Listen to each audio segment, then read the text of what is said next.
experienced, and I'm putting this in quotes, y'all, if you're not watching the video, reverse racism. Hmm. That's not a thing. It's not a thing. It's definitely not a thing. But at the time, I thought it was because it was my first time experiencing somebody calling me out on white fragility. Hmm. And I made friends with two individuals that accepted me for who I was and still taught me about it because back then there wasn't as many resources or books about it or as widely known. And once we started talking about, like, as a society, we started talking about George Floyd or Breonna Taylor, and it's the type of thing that I heard that there was a book called White Fragility. It's my job to do that.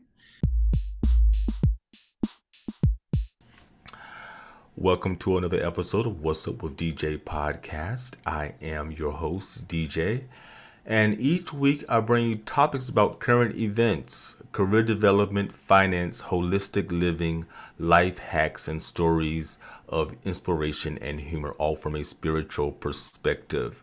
So be sure to subscribe, follow, like, and leave a comment on Apple Podcast.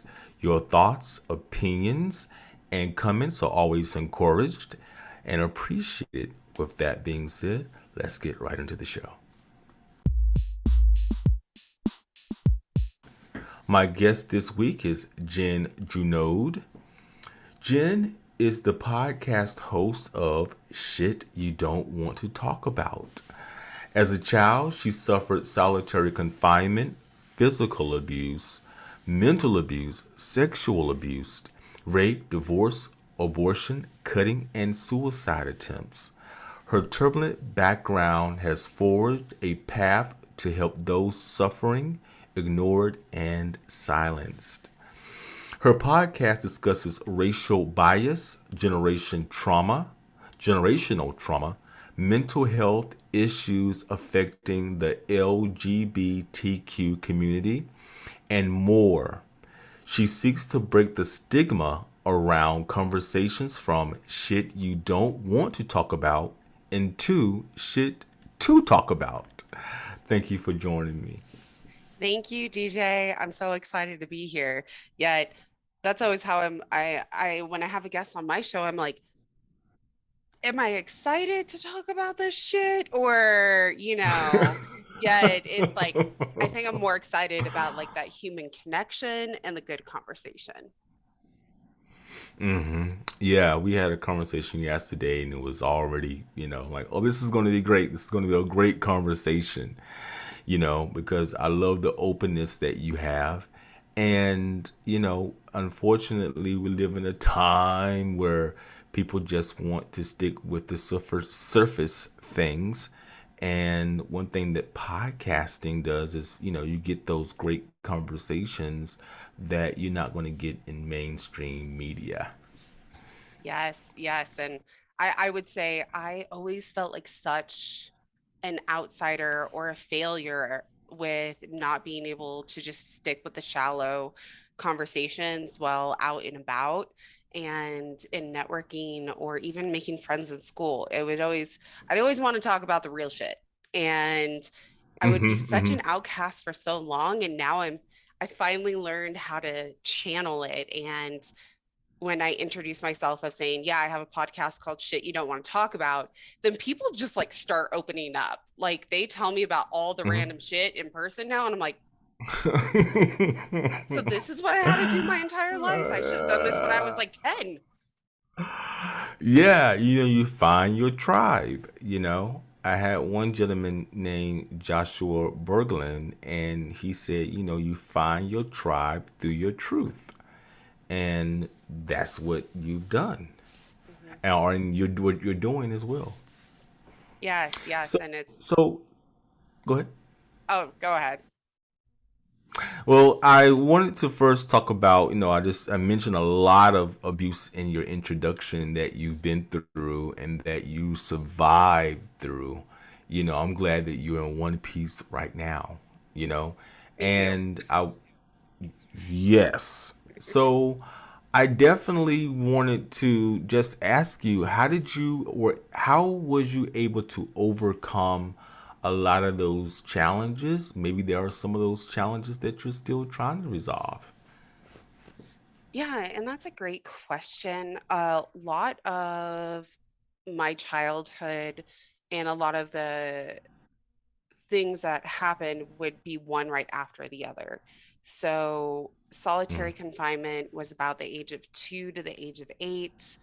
And then we moved, my family moved from Arizona to Idaho. It was from the age of 8 to the age of 10 that I was sexually abused from my cousins. It was about the same time my mom started physically abusing me. And it was from the ages of 10 to 14, we moved again. I went to a school where they nicknamed me Loppy because my boobs weren't even. By that Loppy. point, yeah, Wow. it was well, one side was completely flat and the other side was quite large.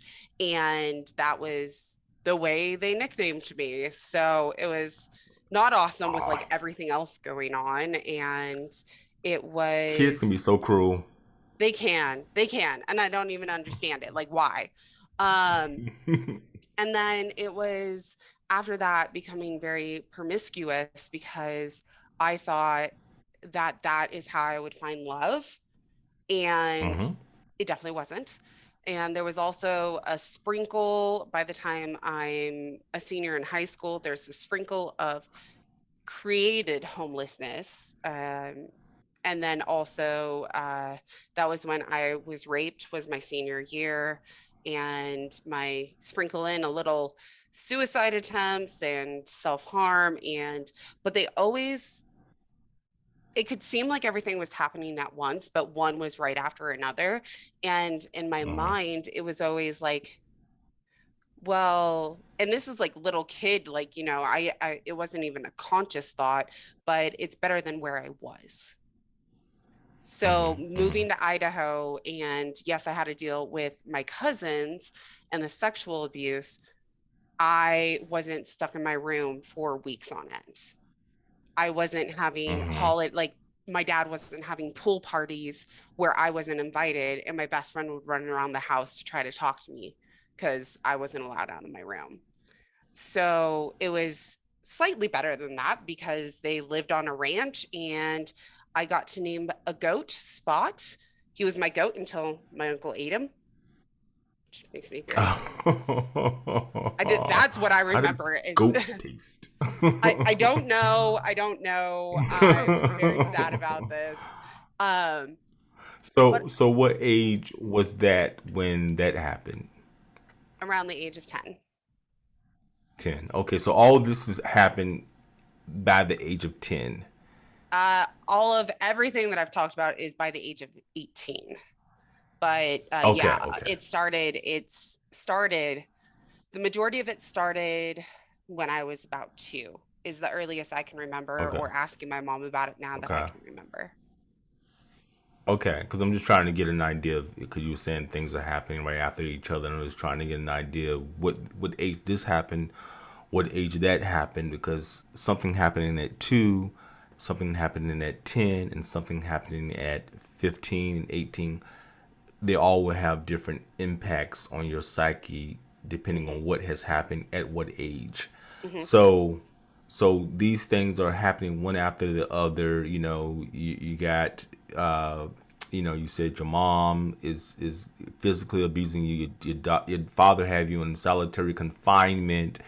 You got cousins touching you inappropriately.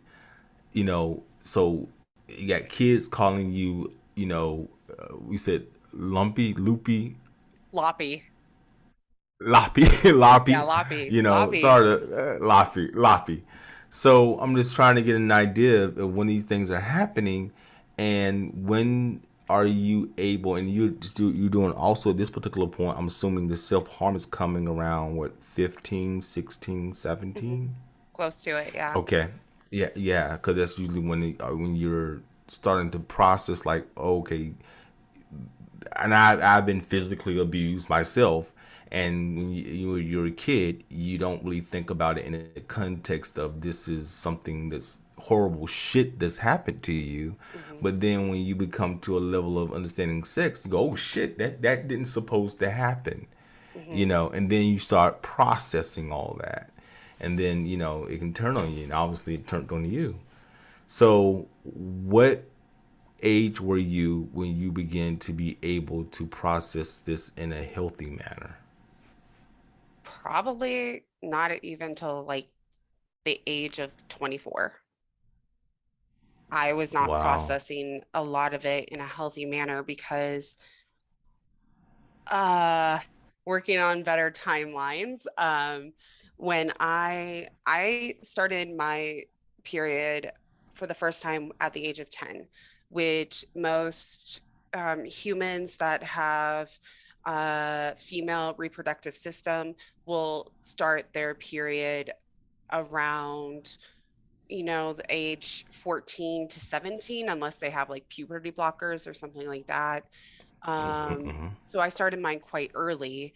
And because of this, by the time I was 12, not only am I starting to be called loppy because that's when I very much started showing, but also I was put on birth control because the doctors were like, oh, if we put her on birth control, that is something that will help her with the horrible periods and things I got.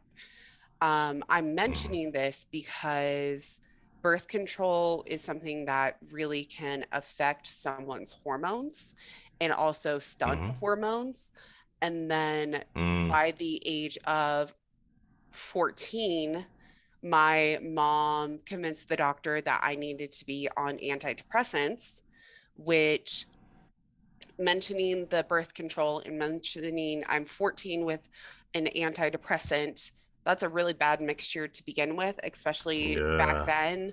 Um, it wasn't as well known about how these antidepressants can affect children under the age of 18 and can have Make them adverse effects. suicidal.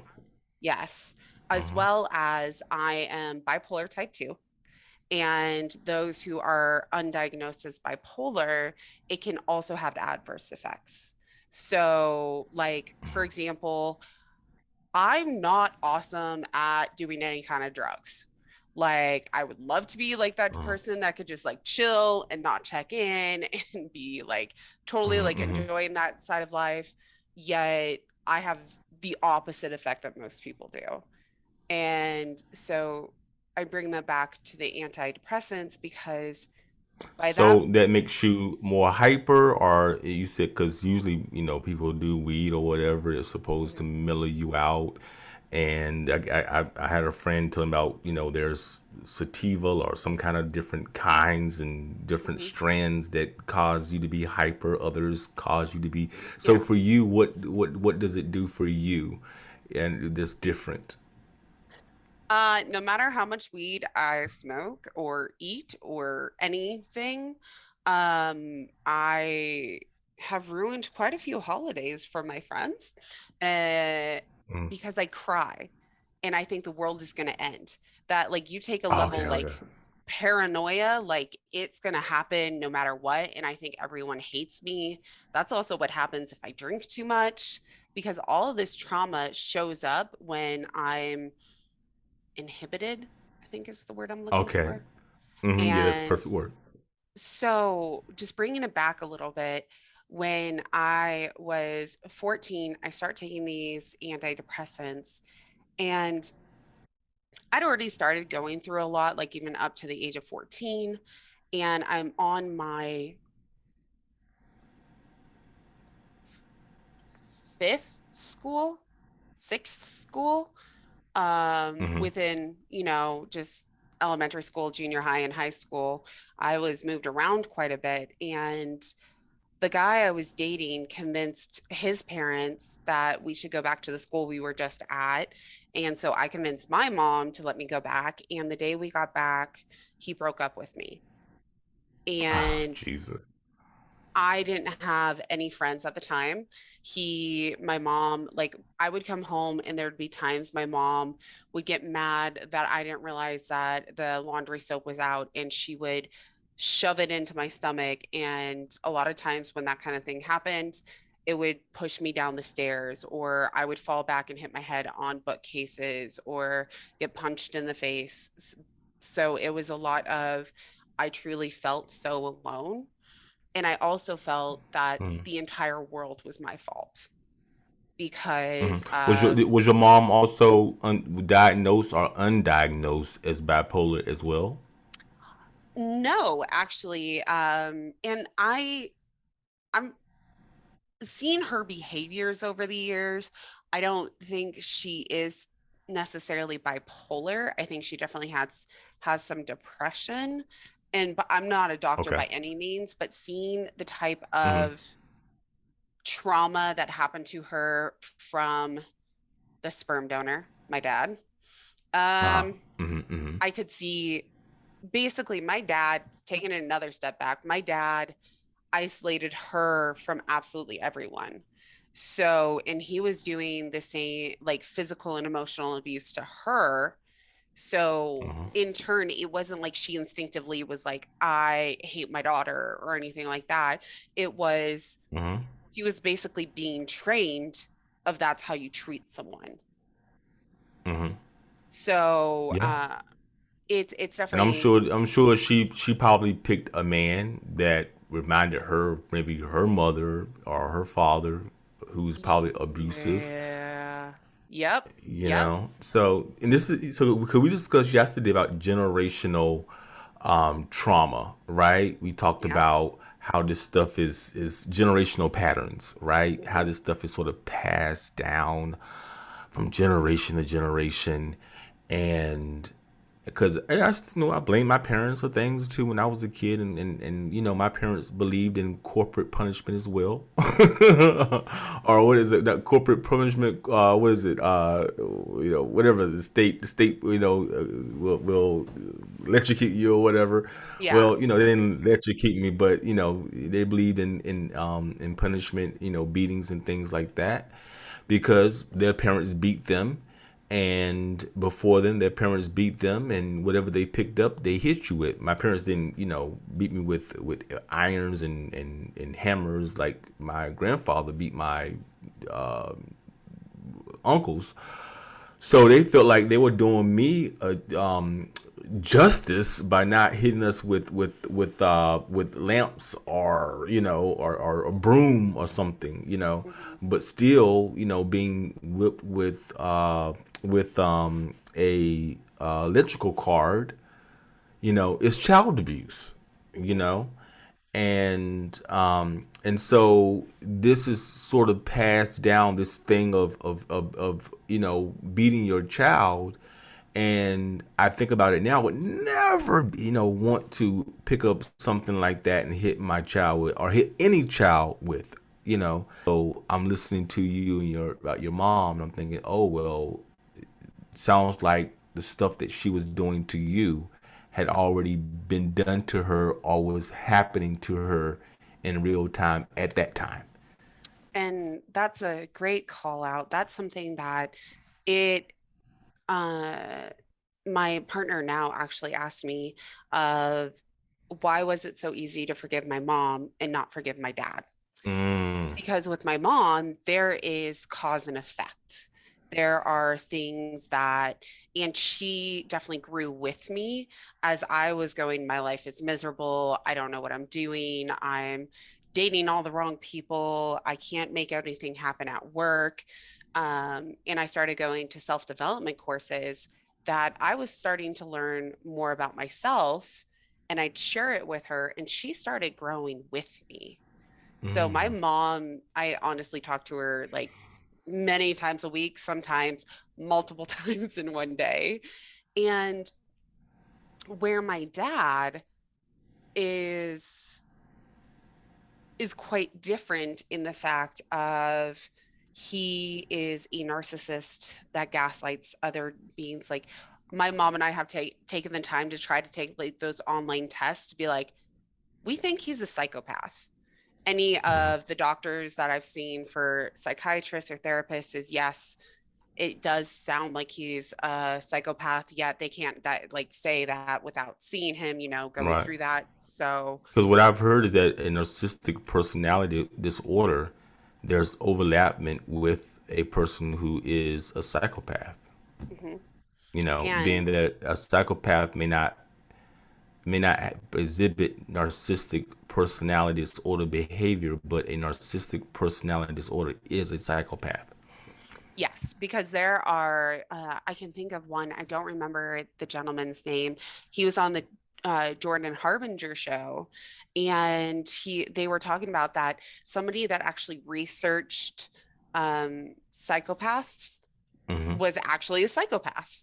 Mm-hmm. And it was something that he has a family. And yes, there were signs that he could be a bit more, you could say, selfish, yet that didn't make him a bad human. He was still like, a good person to society. Mm-hmm. Where my He father, he wasn't out there murdering people, but yeah, okay. where I'm not sure about my dad's past. Nobody Mm-hmm. is. My dad has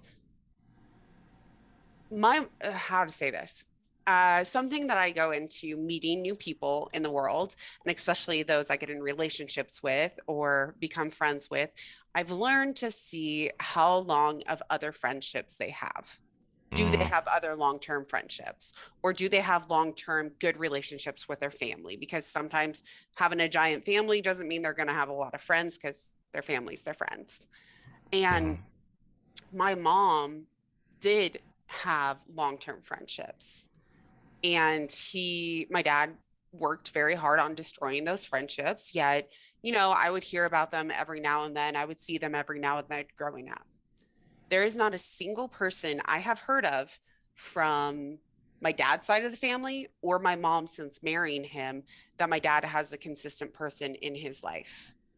Mm-hmm. And that's really showed me, because from what my dad's side of the family remembers is he has had these narcissistic tendencies since he was a child. He manipulates everyone since he was a child. He causes turmoil so many different places, and a lot of it is the gaslighting that's involved, because it makes people think that they're crazy instead of him. Right, and gaslighting means that someone who denies your experiences, like like when you're talking about that's crazy. That's not really happening. Like the sky is blue. No, it's not. It's not blue. It's purple. Like Yeah, it's right. It's exactly. blue. Like no, no, not. It's not. Yeah, that's gaslighting. Someone just to the person who's listening who may not know what gaslighting is. And adding to that, it's like if you're like somebody saying, like, I'm saying that it's purple and you're saying it's blue, and I'm not saying that I believe you, like, no, no, no, dude, it's purple. Let's say that Steve walks up to us and being like, hey, what color's the sky? And I start saying, it's blue. It's blue. DJ said it was purple. I can't believe that he would like say that it's purple. It's totally blue, which then also makes you and that other layer, because something about society is we want something to confirm what we already think. So if we get this justification from other people, then like on Amazon, we all look at the ratings beforehand. That is Mm-hmm. social proof. So a narcissist or somebody that is gaslighting will social proof the other person being crazy, such as adding that last bit to what you just said of, if I'm the one saying the sky's purple, then I'm telling you you didn't say it, the sky is purple, making you feel crazy, and then telling someone else I said the sky is blue, and convincing that you were wrong saying the sky is purple. That is a way of social proof to make somebody that is on the receiving end of gaslighting feel even crazier and really start downing themselves. Mm-hmm. Mm-hmm. Yeah, the idea is to turn everyone against you.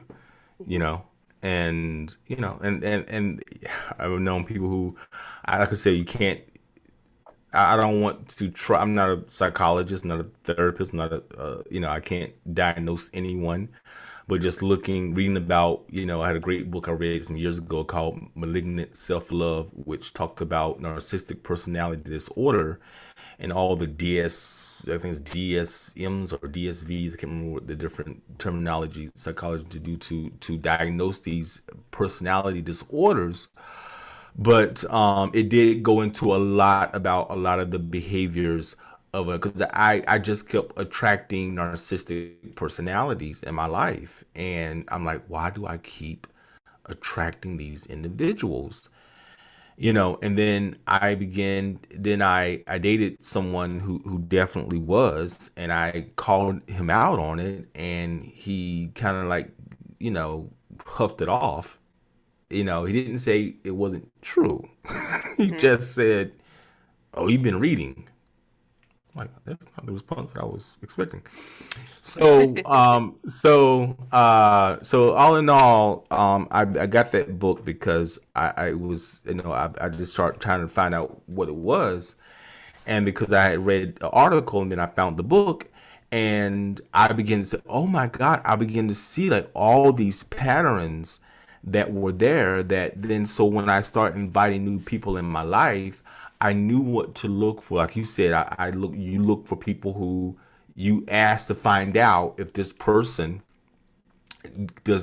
has difficulty keeping long-term friendships.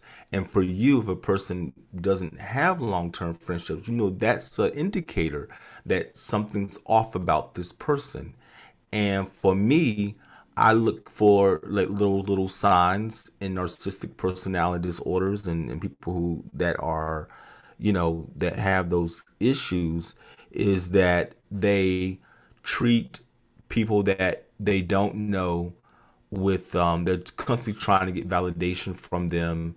They want to sell them, basically. They want to get that, they want to present this facade for them. But Hmm. then once you get to know them and they sort of pull you in, then that's when you see the true side, the monster, you know. Yeah. And so I'm always looking for, okay, if this person is showing me this great side, I always am careful to look for, once they sort of pull you in, is this person they're showing you, is it totally a deviation from that other person and how they treat others? Because sometimes I had friends who treated, if you was a stranger, they were going to say, you was the moon, Hmm.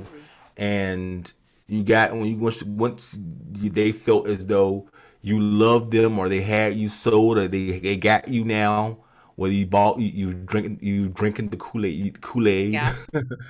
then it's a total shift, and I can smell it at this particular point. I'm like, I can sniff it out. And I love how you mentioned that because what you just described is something called love bombing. And I'll give my parents for an example of my parents met at a party. And within the first day, my dad was calling my mom every single day, telling her how beautiful she was, how sweet she was. He started bringing her flowers, taking her on a lot of dates. And then about 2.5 months into it, of constantly giving her this love and attention and unconditional, like she is the moon. He, for some reason, was evicted from his home. And this is in the 80s. So he moved in with my mom, and she's utterly in love with this man. And she also knows that she gave herself a boundary of she never wants to live with somebody before marriage. So in her mind, she was like, I love him. He treats me so well. We're going to get married. And within 3 months, they got married. Mm-hmm. And I mentioned love bombing specifically because it is that idea of what you just said of how they treat people they don't know very well. And then once they have you in their trap, they treat you much better. Or they treat you much worse, excuse me. And you'll Oh see yeah. that Mm-hmm. like how they treat everybody else better. So you start also doubting, why are they treating me worse? It must be my fault. And Mm-hmm. this has a lot to do with two of the questions you asked me earlier of how did I get through my trauma, and then also the generational trauma. How I got through my trauma was honestly this: as humans, it can be very, very buried, yet as humans, we all have the instinct to live.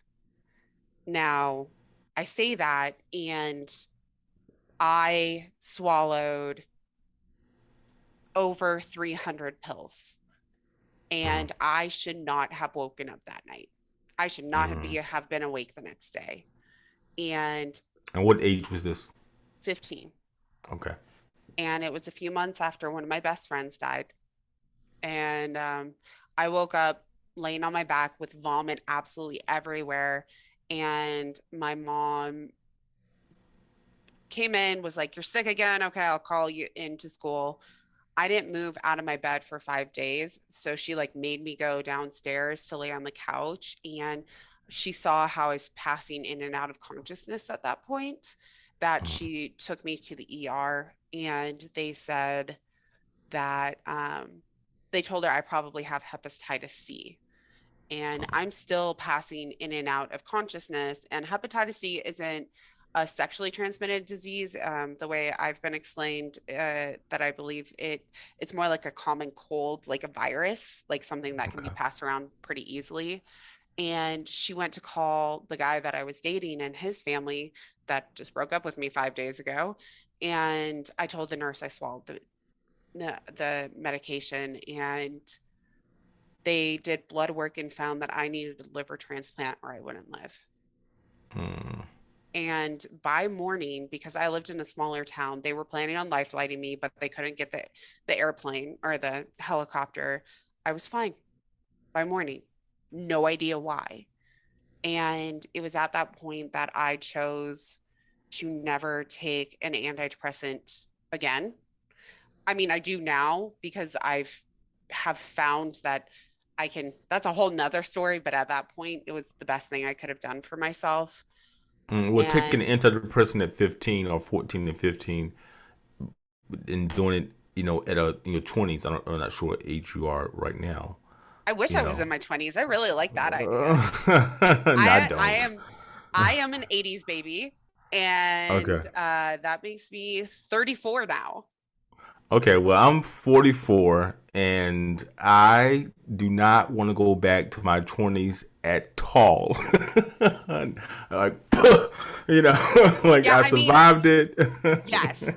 I would say that I would like to stay in my 30s. I'm enjoying my 30s. My 20s, Good. I would give back. I would totally give Yeah. back. Yeah. And it was Now, before. I would like the energy I had in my 20s. Oh, that's fair. Yeah, I would like that now.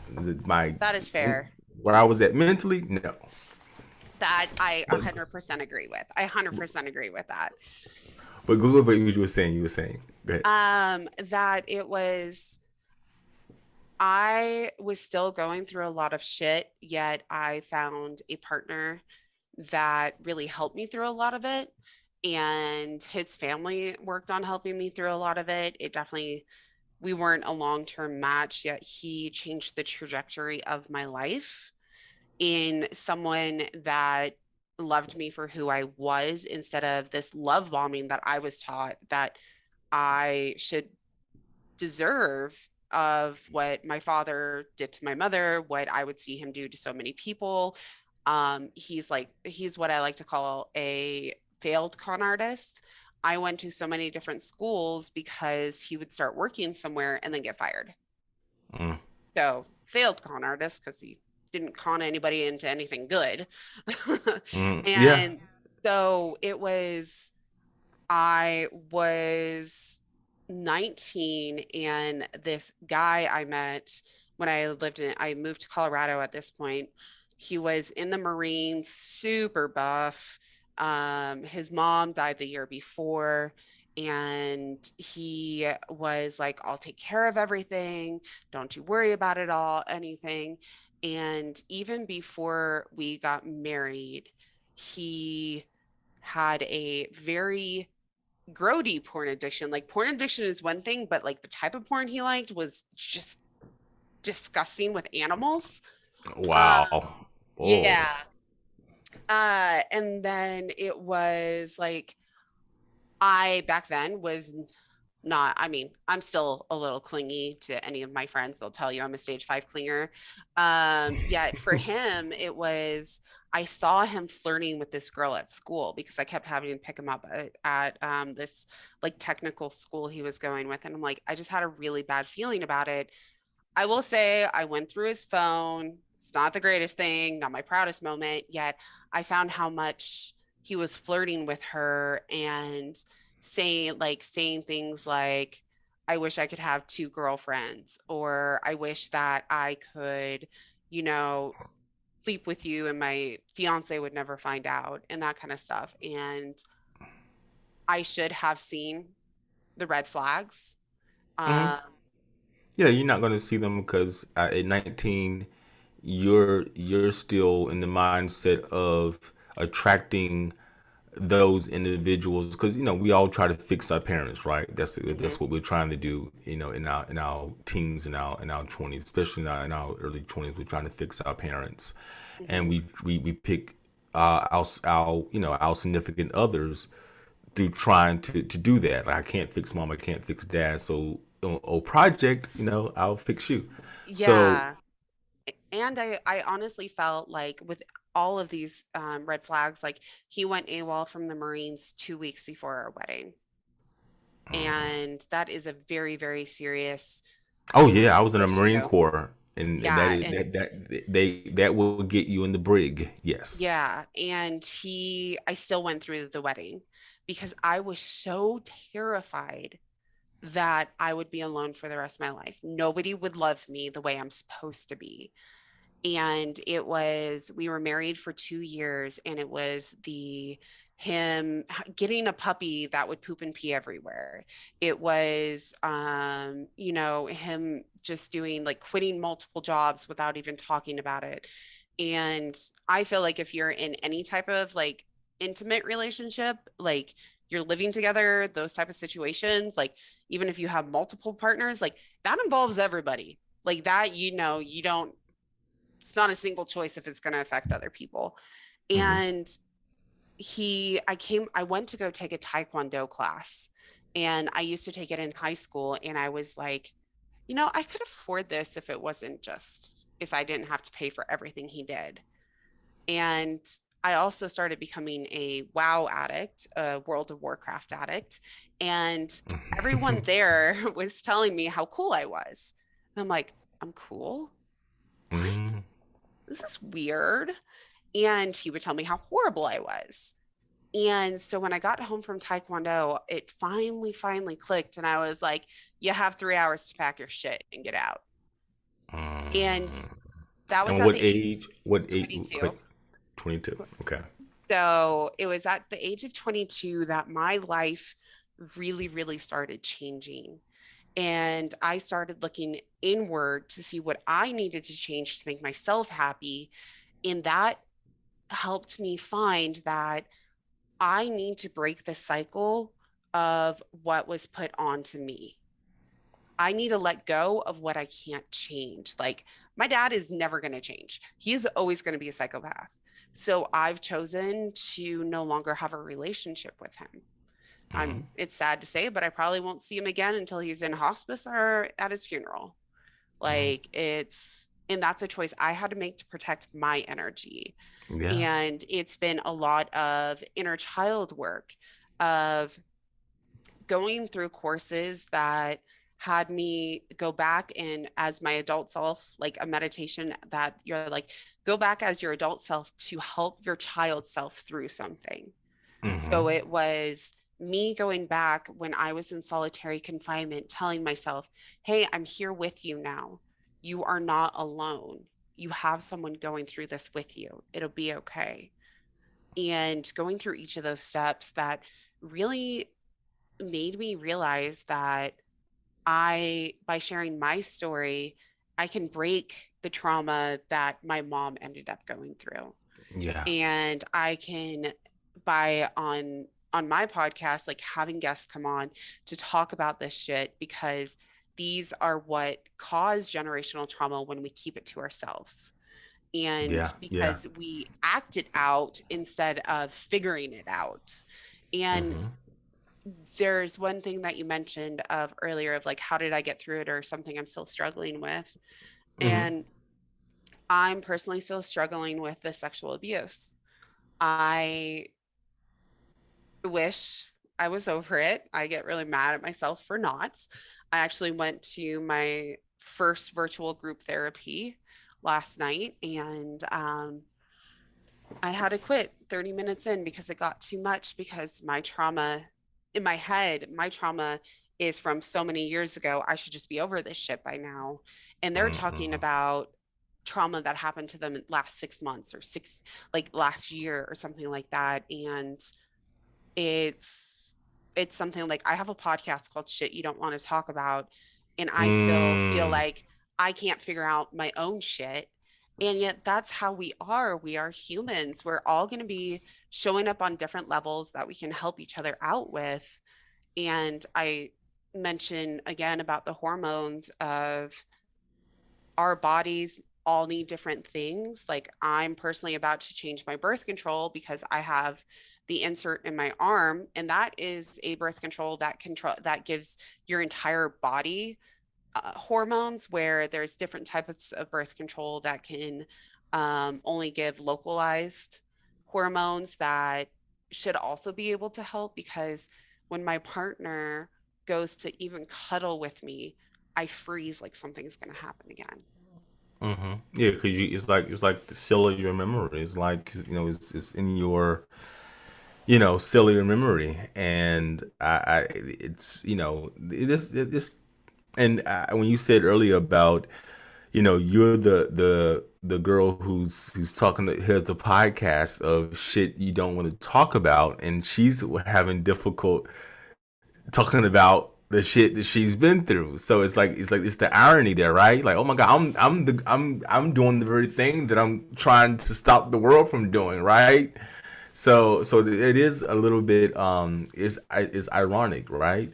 So, but I think that that it is. I mean, regardless of what age it happened, I think it's more traumatic to have sexual abuse happen to you as a child, because you have more years for it to fester. What stinks worse? Something that's sitting in a plastic bag for 6 months, or something that's sitting there for 10 years. It's gonna smell worse the longer that it sits there. So I'm thinking that I could understand why it would be more traumatic for you than it would be for someone happened 6 months ago. It just hasn't had enough. I'm not saying that what the person who's experienced sexual abuse 6 months ago, not saying that that's not a horrible thing. It is. It shouldn't happen to anyone. But for it to happen to someone in your teens, and you're trying to reconcile that in a way that you never had to in your 20s, because the way that I've had sexual abuse as well, and the way that I handled it in my teens is different than how I handled it in my 20s, and how I handled it in my 30s. So at different stages in your life, it takes another way of looking at it to heal from it, because it's not a one shot thing. It's like you got to keep coming back to it over again. Like, oh god, haven't I been through this already? Haven't I healed this one already? But Yeah. then there's another angle to it that you have not resolved yet. That is a great way of saying it. And I also want to point out, for sexual abuse to anybody is absolutely wrong. Any type of abuse is wrong. And Mm-hmm. trauma is trauma. It's not a competition for any of us. There are studies that have shown that those who go through childhood abuse and sexual abuse do have long-term struggles with it. For myself, my cousins were from the age of 8 to 10, which is very, very formative years. Mm-hmm. So it's hard for me because I trust my partner more than anything in the world. And that's a big reason that it's so triggering, is because I was supposed to trust my parents to put me in safe spaces. I was supposed to trust my cousin who's 5 years older than me and those around me, like all these adults that are supposed to be, keeping me safe. And it was having that happen at such a young age, especially with all the different types of abuses children can go through. It has can have much more of a lasting effect. And that is the scary part about if we don't start talking about these subjects and changing it in stopping the generational trauma so we don't, as society, do that to another generation. Yeah. Yeah, that's the thing that I'm always saying to, my brother. I'm like, let's build on what our parents did right. And one thing that I can say about my siblings that well, I don't have any kids, so I can't say, but I do have my cat. But we don't hit our children. We don't beat our children. And it's like for us, it's like we made a decision that that's not what we're going to now. For my brother now, he has all girls. Does the mother of his children beat? Maybe so, but he doesn't, and maybe he may not be a disciplinary. But I know my sister just doesn't. So I know for us, it's like we just didn't want to carry that to the next generation of beating our children. And I know that a lot of my cousins have a big family. I'm not saying that all of them subscribe to that, but many of several of them don't believe in beating their children because they don't want to continue carrying that to the next generation. I love that. And thank you for sharing that. I would say that something that is not my ballpark, but I definitely want to mention. I had a guest on my podcast named Ashley Cornelius, and she talks about generational trauma. And it's a much deeper feeling of those from African American descent and indigenous descent of still having these feelings of that can be triggered of our ancestors and especially from those descents. And I say that because with slavery, with the reform schools, it was something that so many white folk, I guess I'll go with, never learned Mm-hmm. about because history is fucked up. And also, Mm-hmm. so many individuals from those areas may not have always been taught as well either because history is whitewashed. And something Mm-hmm. that she talked about in the episode is how to learn to be much more introspective and work through this trauma, the generational trauma. And she is a therapist. She is absolutely wonderful and she's a poet and she did a TED talk that she looked like an angel in. It was, oh my gosh, she's so beautiful. And I highly suggest everyone go listen to that and her TED talk because it truly And what goes is in. the name? Ashley Cornelius. Okay. Okay. I think you did say the one time already. Okay. Well, now you're making sure that we really have it because she is such a powerful human that I know on the episode, and she did talk about it a bit on the podcast was on her TED talk was having a safe space for others. Mm-hmm. And that safe space doesn't always show up as, you're just there listening because you're not always understanding, but it's like how you mentioned at one point about like that empathy of, oh, you went through that experience. Shit, dude, that's some crazy shit. How can I help show up for you? Mm-hmm. Um, and also just how to be an ally and how to start Yeah. being a part of this change because all of that does go into the generational trauma that Mm-hmm. so many of us are affected by in society now. Yeah. Yeah. I want to definitely hit on that before we go about being an ally, and because By the way, you're a white woman. That I am. for for our listeners who we're also on YouTube.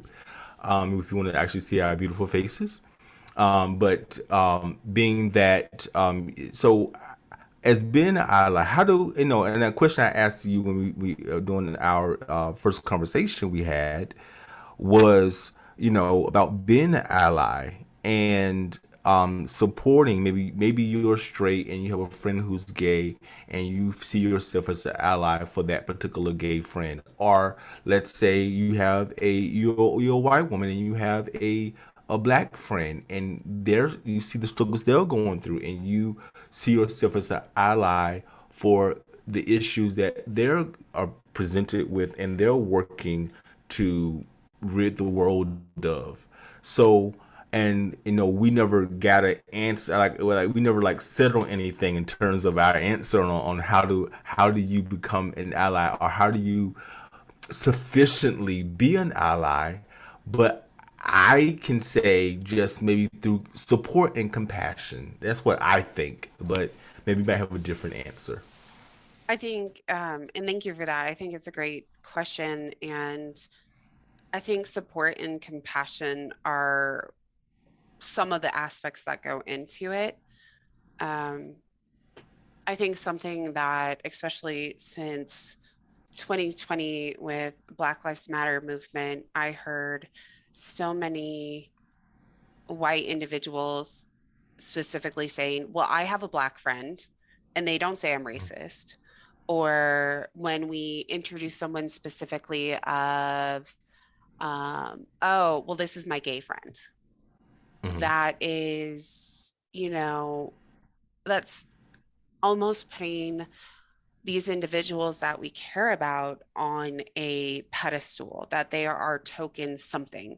And we do not own them. They are their own individuals. Even one of my dearest friends, I know when I lived with him and his husband, in my mind, it was good to say this as if I were dating anyone or going out on dates, I'd be like, yeah, I live with Lee and his husband. Or I would say, yeah, Lee is my gay best friend. Like I would specifically say those because I didn't want these individuals in my life if they couldn't accept it. Yet that at the same time is openly putting my friend Lee on this other area instead of just him being human. I was Right. like showcasing it to other people, even though I thought Mm-hmm. I had the best intentions doing so. Mm-hmm. I think that's a big place to start I'm not sure the best way to say it. It is not our color and our sexuality only that define us. It is who we are as a human, and these are all parts of us. Like, um, only saying that Lee is a gay man is just talking about one part of him, not that Right. he is a tech wizard, not that him and his husband saved me getting out of a really, really toxic relationship, or that his favorite color is green, or they have a giant house in Phoenix. Like, there are so many other parts of him, but I summarized him as just being gay. Mm-hmm. And I think a lot of it is to be an ally is, as you said, supporting and compassionate. Like I've seen situations that he's been through and other individuals I love and adore have been through, and going, I need to educate myself enough to not do that. And I say it that way because there was a time in my life where I experienced, and I'm putting this in quotes, y'all, if you're not watching the video, reverse racism. Mm-hmm. That's not a thing. It's not a thing. It's definitely not a thing. But at the time, I thought it was because it was my first time experiencing somebody calling me out on white fragility. And I made friends with two individuals that accepted me for who I was and still taught me about it, because back then there wasn't as many resources or books about it or as widely known. And once we started talking about, like, as a society, we started talking about George Floyd or Breonna Taylor, and it's the type of thing that I heard that there was a book called White Fragility. It's my job to do that. It was, and this is going to make me cry, and I'm not even the person that goes through this yet, going to the BLM marches and protests, and they do the chant, hands up, don't shoot. Mm-hmm. And we're not going to have compassion enough to realize that that actually happens. And as a country, we have systemic racism. Like, Mm-hmm. that is not something I don't understand when people are like, oh, that's not a thing. That's just one bad cop. No, these are all systemic issues. When Mm-hmm. we have individuals that want to have Pride Month and love is love, and we tell them that they can't go to the wrong bathroom. They have to stick with their bathroom. That is not allowing someone to truly be who they are when they are just going to be themselves, as long as they're not, hurting themselves or others. Why does it matter? Mm-hmm. And I truly Yeah. believe that is part of being an ally, yet it's about being there to talk about things when they're not in the room Mm-hmm. and hearing how we can help them more. So I can't say, oh, yeah, I can totally imagine what it's like to be a gay Black man. I Mm-hmm. can't. That is not something I'm going to have the expertise on. I can say I've heard of these experiences. I want to help more. Yet, if I meet with my friends and family, and I have a lot of very conservative family, that I can say these are experiences I've heard, and I hope you change your Mm-hmm. mind. And I can Yeah. help Yeah. being that kind of voice. And for my friends and for individuals, I think the best way to be an ally is holding space for them and sharing a bit about when they're sharing what's going on, gauging it. Is it a good place to ask questions? Is it a good Yeah. place to, just listen? Is it a good time to, problem solve? And Mm-hmm. believe me, when I've heard of some of my friends and family or seeing it in person getting discriminated against when I wasn't, is one of the hardest things I've ever seen. Yet there's so many individuals that are so used to it. Like, Mm-hmm. my social media manager, Tiffany, she is a lesbian, and I got, like, the podcast got its first hate message, I guess you could say. Mm-hmm. And she's like, don't worry about it. That's nothing. We'll probably get way worse. And I'm like, how am I leaning on you when you have to deal with this shit all day, every day? And Mm-hmm. this is the first one I'm dealing with. And I think a lot about what being an ally is also talking about privilege, Yeah. because it's something that for those who have inherited privilege, they can be a part of the change, because that is how that African American men back in the day were able to start voting. It's how women's voting Mm-hmm. rights happen. And it's by being an ally and supporting the people you truly believe in. Yeah, and when you said about privilege, about white privilege, about being about male privilege, we don't talk about that. And people, I've heard people say, white privilege. What are you talking about? What, I think it was one white guy who was saying, please tell me what white privilege you're talking about. But I know as a male, I know that I fare better than women when it comes to my salary. I know that there are certain things that I just get because I show up as a male. I know that. So, me, not that I'm not a woman, but I know that exists. That there's certain things you just get because you are a male. So, I would be foolish to think that even though I am not black and not having the black experience, saying that, oh well, I'm white. Where's my privilege in that? You don't have to be black to understand that as a white person, you are going to have certain things and get certain things that naturally, just inherently to you because you show up white. And so when someone says I don't know what white privilege is and I'm not experiencing that, I'm like, you are experiencing it. And you can't say this because you're not African American, you don't know what I'm talking about. I'm like, I'm not a woman, and I know that I get certain things because I'm a male. So I do try to say, well, why can't this person understand that you're getting certain benefits by just showing up white? From my experience, especially with my family, it has a lot to do with whitewashing history and Mm-hmm. the segregation of redlining. It was something that, especially when individuals of color couldn't even go to this, like color and white couldn't go to school together, your our past generations didn't see and were taught these things and are not seen at how all humans are human.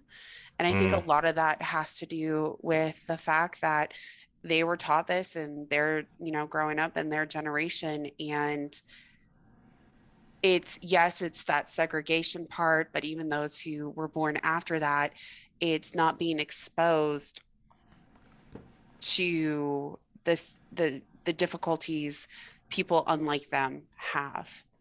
mm-hmm. So, for example, I had an individual very close to me that asked me why my partner had this last Monday off.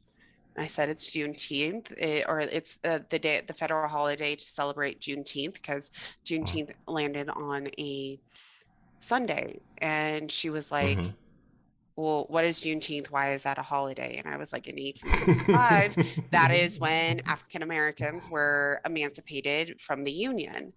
And it's something that not even all individuals across the US were aware of it at the time.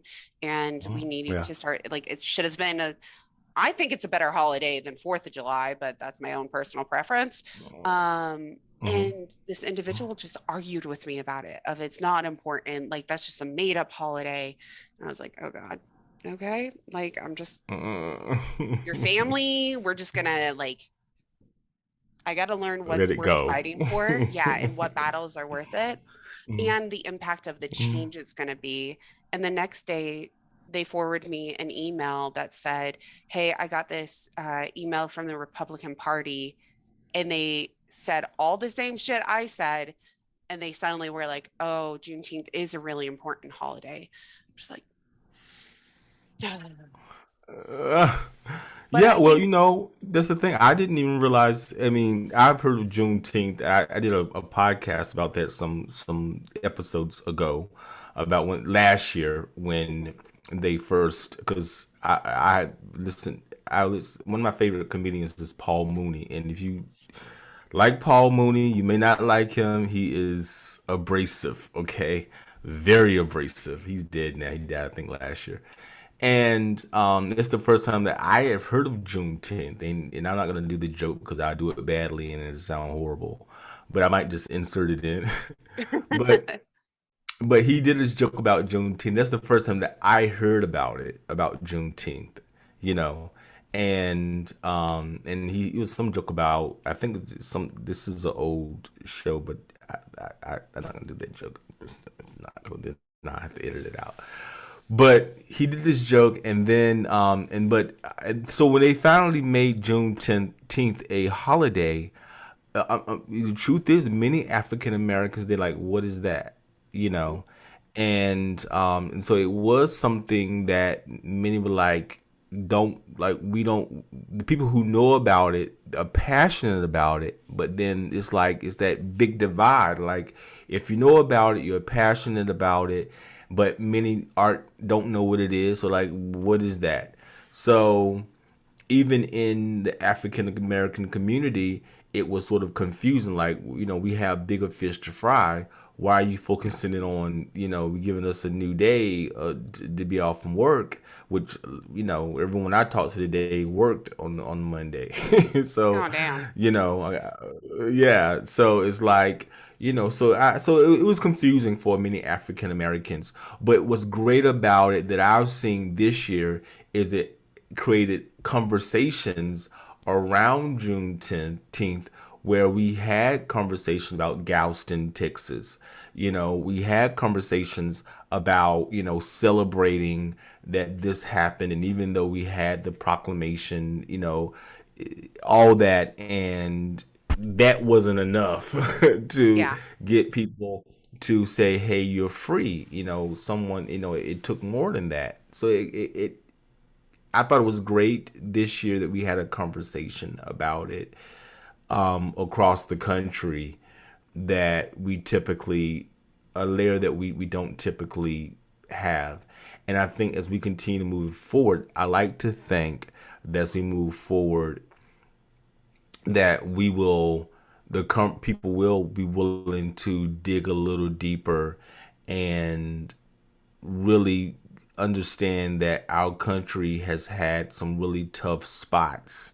And those tough spots that we had experienced years ago, we're still having the the bumps and of all of that. We're still dealing with it. And until we reconcile that, until we start really looking at all, like you said, whitewashing history, when you whitewash history and you don't look at it from a objective perspective, and then it's going to be confusing when you have a George Floyd, and that experience and why people are reacting to that in such a visceral way. Because, I talked to a man who was in his like maybe mid 60s, and he doing this conference call, and he said, I didn't know why was this a big deal? And he admitted that,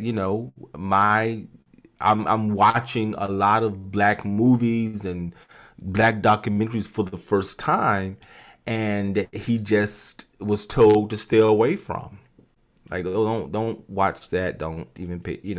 And he went back and started watching it. He was blown away because he said that my education of American history had been whitewashed, and I was told to stay away for certain things, and so I did not watch them. So I had a very lopsided history. So therefore, you are not going to understand when things are happening around you and people are reacting to it in a visceral way.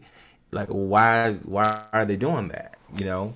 So we got a lot to learn. I think this is another piece of the tapestry, but I think it is not going to be effective as it will be as we begin to move forward in the country. I think we as we progress, we'll have better conversations about um, Juneteenth and even George Floyd. I appreciate you sharing that. And I, what really made me think about what you were saying too of people not knowing about the history and history being whitewashed of how many white folk don't understand what the repercussions were from redlining, and that redlining is still creating problems systemically. And this is my, researched it before, yet I'm hoping my definition of redlining is back in the 50s and 60s when new communities were being made. The government would redline and put boxes around communities where people, individuals, families from the BIPOC community could live. Mm. And it was so, and that caused a lot of the systemic racism, because if individuals from that BIPOC community expanded, then people would say, oh, and this is going over a reference, this is not my opinion, but they would say, oh, a Black person moved into my neighborhood. That means that our neighborhood's going downhill. Mm, And yeah, I've heard that before.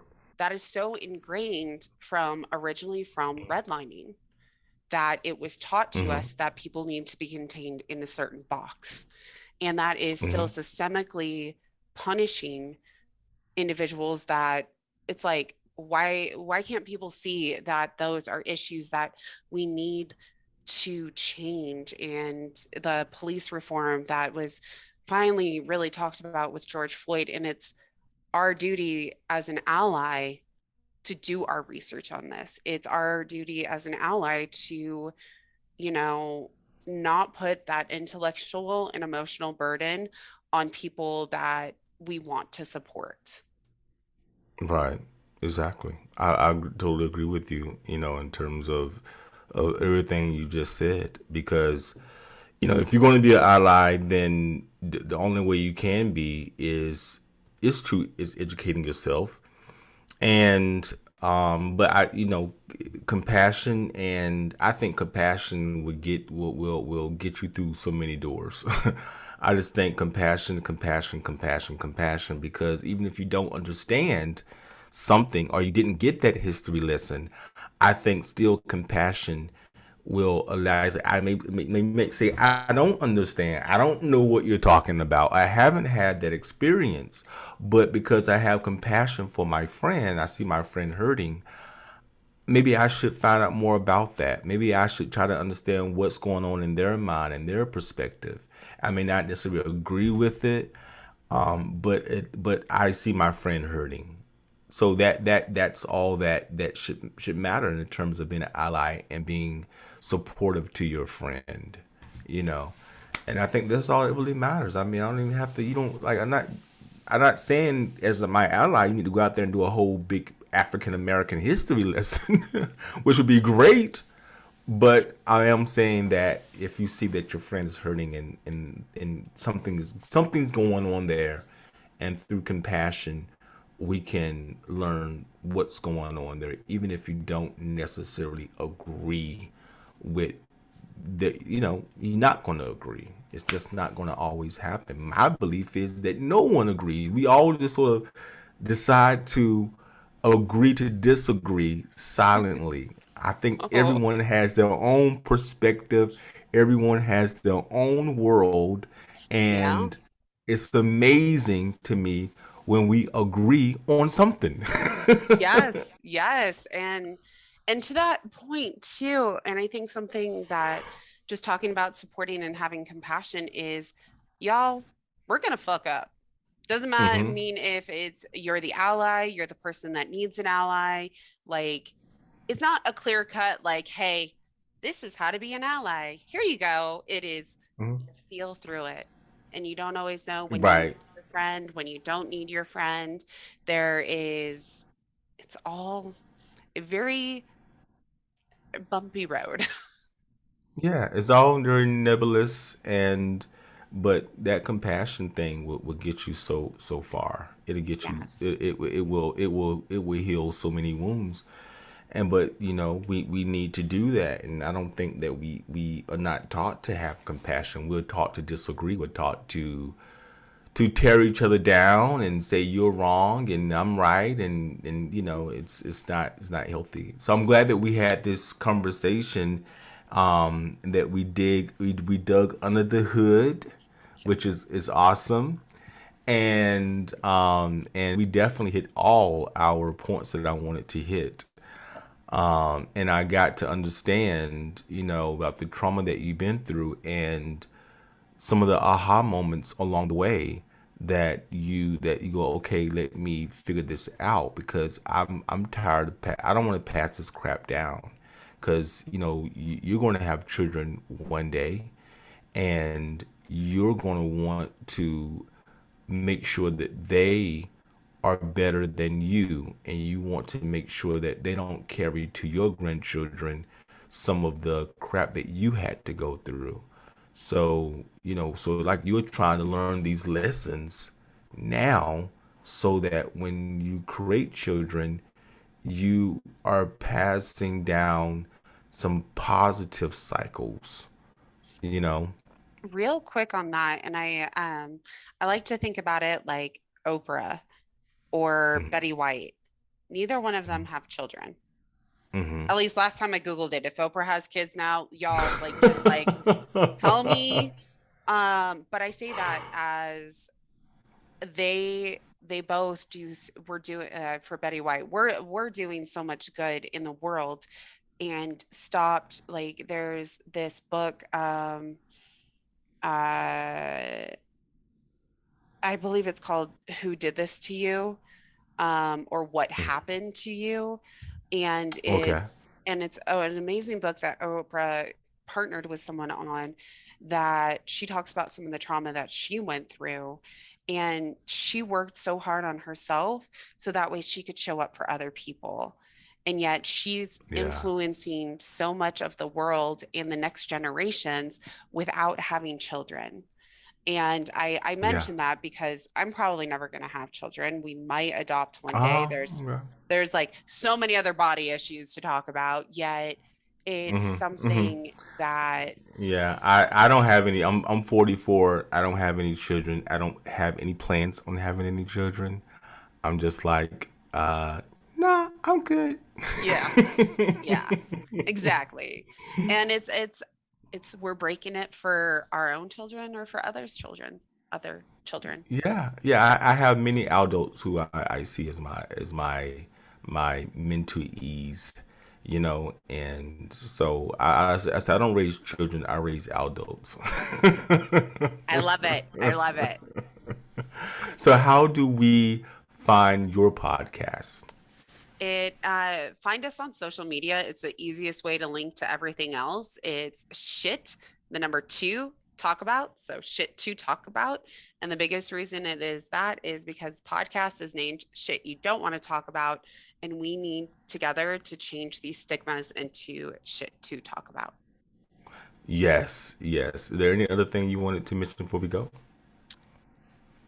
Yes, that you're not alone and that you're loved. Mm, Every single human being, like we may not have the same exact experience, yet there's so many individuals that have been through something that you're going through that can feel like you are the loneliest person in the world and no one else could imagine what you're going through. And there are resources out there. There are just sharing it with a friend or a family member or a support group. I signed up for I had to call the sexual abuse hotline, RAIN, and the validation that they gave me the courage to go to a support group. And there is help out there for whatever situation you're going through. yes, there's help out there. Yes, it is. And I always say 7 billion people on this planet. You can find one other person to help you. Your Yes. job is to find that other person. Yes. So I thank you for joining me, and I am looking forward to having future conversations with you. And thank you for being a guest on the What's Up with DJ podcast. Thanks, CJ. Bye. Bye.